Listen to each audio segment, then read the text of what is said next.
138 हाँ चलो ठीक है।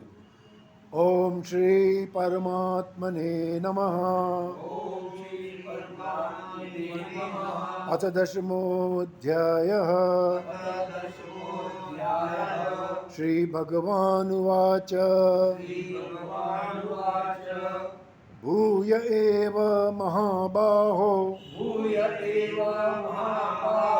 शृणु मे परमं वचः यत्तेऽहं प्रीयमाणाय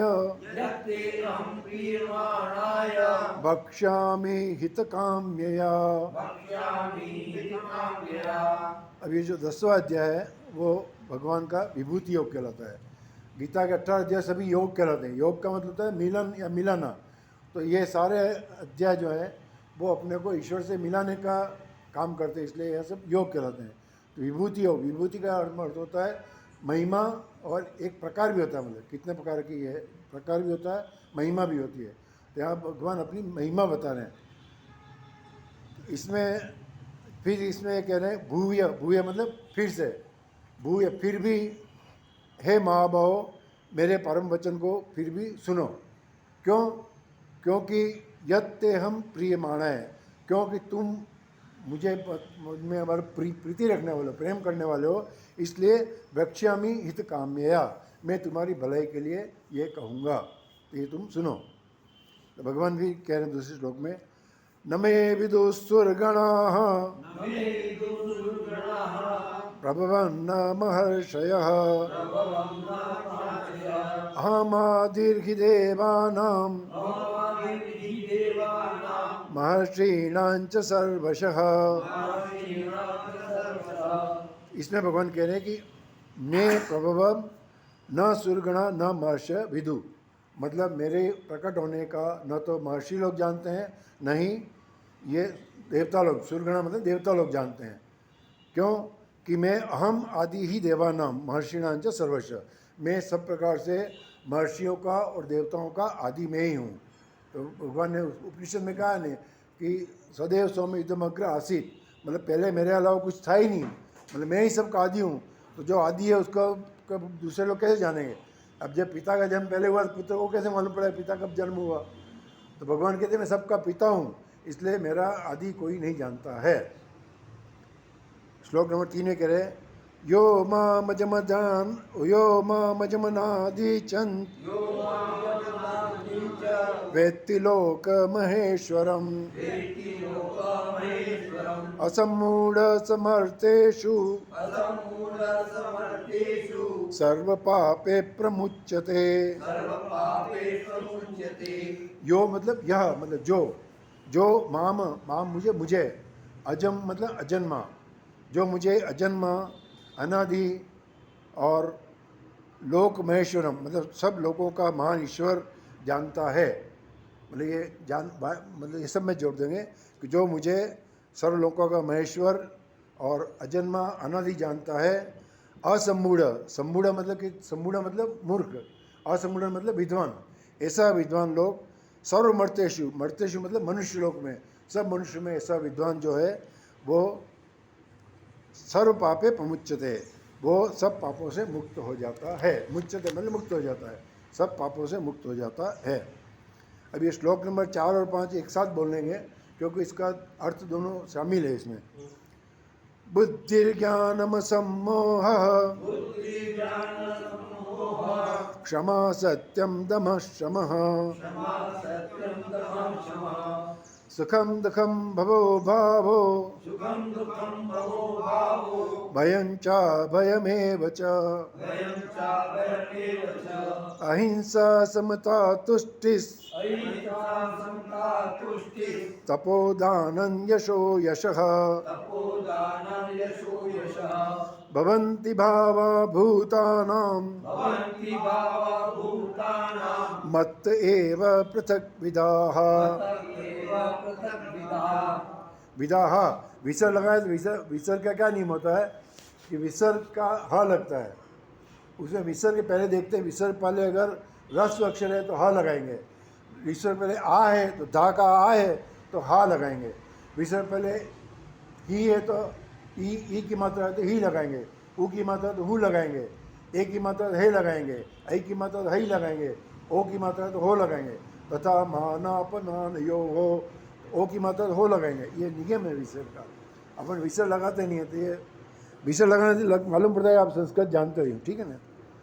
तो भगवान इस श्लोक में कहते हैं बुद्धि, मतलब इसमें 20 भाव बताएं, इसमें आप गिनते हैं ना, बुद्धि, ज्ञान, असंभव, असंभव मतलब संभव मतलब मूर्ता, असंभव मतलब विद्वत्ता, क्षमा, सत्यम, दम, दम का मतलब है इंद्रियों का निग्रह, क्षमा मतलब मन का निग्रह, सुखम दुखम, भव, भव मतलब उत्पत्ति, अभाव मतलब नाश, भयम और च अभयम, भय और अभयम, और अहिंसा, अहिंसा जानते हो, समता, समता, तुष्टि, तुष्टि मतलब संतोष, संतोष, तप, दान, यश और अपयश, ये सारे 20 जो भाव हैं वो मत्तेव, मत मतलब मुझसे ही, ये अनेक प्रकार के विविध विविध भाव हैं, पृथक विधा, अनेक प्रकार के जो 20 भाव हैं वो मुझसे ही प्रकट होते हैं। मतलब ये सब जो मतलब मनुष्य में जो भाव आते हैं अपने मन में, जो सब भगवान के तो मेरे ही भाव हैं। 7वें अध्याय में कहा है कि बुद्धि बुद्धिमतामस्मि तेजस तेजस्वी नाम हम, बुद्धिमानों का बुद्धि में हूँ, तेजस्वी का तेज में हूँ, और बलम बलम चाहो तुम, बलो बलवानों का बल भी में हूँ। तो भगवान यहाँ पे कह रहे हैं कि 20 भाव जो अपने मन में अच्छे आते हैं, तो कभी अपने मन में कभी अच्छी भावना है, अपने मन में कभी दया है, कभी दान करने की इच्छा हुई, कि क्षमा, किसी ने अपने को गाली दे दी तो क्षमा कर दिया, तो ये समझना चाहिए कि भगवान की कृपा है कि भगवान ने अपने को ऐसे भाव अपने को दिए हैं। तो जो भी अच्छे भाव आए तो समझ लेना कि भगवान के ही हैं, ठीक है। श्लोक नंबर 6, महर्षय सप्त पूर्वे चत्वारो मनवस्तथा मद्भावा मानसा जाता येषां लोक इमा प्रजाः, प्रजाः, महर्षय सप्त मतलब 7 महर्षि, आप जानते हो 7 महर्षि, रघु, ये वशिष्ठ, अंगिरा वगैरह 7 महर्षि, और चत्वारो पूर्वे, चत्वार मतलब 4 सनत कुमार, 4 सनत कुमार थे ना, 4 सनत कुमार, और मनवस तथा, और 14 मनु। एक कल्प में ब्रह्मा जी के एक कल्प में 14 मनमंत्र होते हैं, हर मनमंत्र में एक मनु होता है, तो 14 मनु, तो 14 मनु, 4 सनत कुमार और 7 महर्षि ही मानसा जाता, जाता मतलब उत्पन्न हुए है मेरे मन से ही, मानसिक, ये मानसिक उत्पत्ति है। भगवान ने पहले, ब्रह्मा जी ने पहले उत्पत्ति करी, तो पहले क्या मानसिक उत्पत्ति करी, अपने मन से ये सबको पैदा किए, उत्पन्न किए। तो ये सब मेरे मानस पुत्र हैं मेरे सब ये, और मद भावा, ये मुझ में भाव रखने वाले हैं, और येषां मतलब जिनकी वजह से ये सारा जो लोक है, वो ये जो प्रजा है वो इनसे ही, ये प्रजा इनसे ही उत्पन्न हुई है। तो ये भगवान ये कह रहे हैं कि सारी जो इस लोक में, सारी संसार में जो प्रजा है वो सब, ये सभी 7 महर्षि, 4 सनत कुमार और 14 मनुओं की प्रजा है। श्लोक नंबर 7, एतां विभूतिं योगञ्च मम यो वेत्ति तत्त्वतः सो विकम्पेन योगेन युज्यते नाथ संशयः। भगवान इस श्लोक में कह रहे कि एताम मतलब इस प्रकार की जो विभूति, मेरी जो विभूति है, जो मेरा योग है, विभूतिंच योगम, मेरी विभूति और मेरे योग को जो तत्व से जानता है, तत्वतः वेत्ति, वेत्ति मतलब जानना, जो तत्व से मेरे विभूति और योग को जानता है, वह सो विकम्पेन, विकम्पेन मतलब अविकम्पेन, सो अविकम, जो अवग्रह दे रखा है मतलब अविकम्पेन, तो वह अविचल, विकम मन विचलित हो जाना, अब अविकम मतलब अविचलित जो योग है उसके तहत युज्यते मतलब युक्त हो जाता है, उससे जुड़ जाता है। इसमें न अत्र संशय, इसमें कोई संशय नहीं है कि जो मेरे योग को, विभूति को तत्व से जानता है वो मेरे अविचलित योग से पूर्णतः जुड़ जाता है, इसमें कोई संशय नहीं है। न अत्र संशय, इसमें कोई संशय नहीं है। अहम सर्वस्य प्रभवो मत्त सर्वं प्रवर्तते। मत्त है, मत नहीं, मत्त, मत्त, आधा था फिर त, मत्त, ये पंचमी विभक्ति है। मम अस्म शब्द की पंचमी विभक्ति। इति मत्वा भजन्ते मां बुधा भाव समन्विताः। भगवान के अहम सर्वस्य प्रभव, मैं सभी का प्रभव मतलब मूल कारण हूँ। उत्पत्ति कारण मतलब मुझसे ही सारी सृष्टि उत्पन्न हुई है, तो मैं सृष्टि का मूल कारण मैं ही, सृष्टि के योनि में ही हूँ, सृष्टि का मूल कारण मैं ही हूँ। और मत्त सर्वम प्रवर्तते, और मेरे मुझसे ही, मेरे कारण से ही ये सृष्टि में चेष्टा होती है, प्रवृत्ति होती है, सब मेरे कारण से ही होती है। उसने कहा है ना, मैं अध्यक्षण प्रकृति सूयते स चराचरम, तो मेरे अध्यक्षता में ये मेरी प्रकृति, मेरी माया से ही सृष्टि में सारा प्रवृत्ति होती है। इति मत्वा भजन्ते माम, इस तरह से जो मुझे जानकर, और जो बुद्धा मतलब जो बुद्धिमान लोग हैं, वो भाव समन्विता मतलब मेरी श्रद्धा और प्रेम से मेरा भजन करते हैं, मतलब जो मुझे जानते हैं, ऐसे जो बुद्धिमान लोग हैं, वो मेरा श्रद्धा और प्रेम से भजन करते हैं। मच्चित्ता मद्गत प्राणा बोधयन्त परस्परं कथयन्तश्च मां नित्यं तुष्यन्ति च रमन्ति च।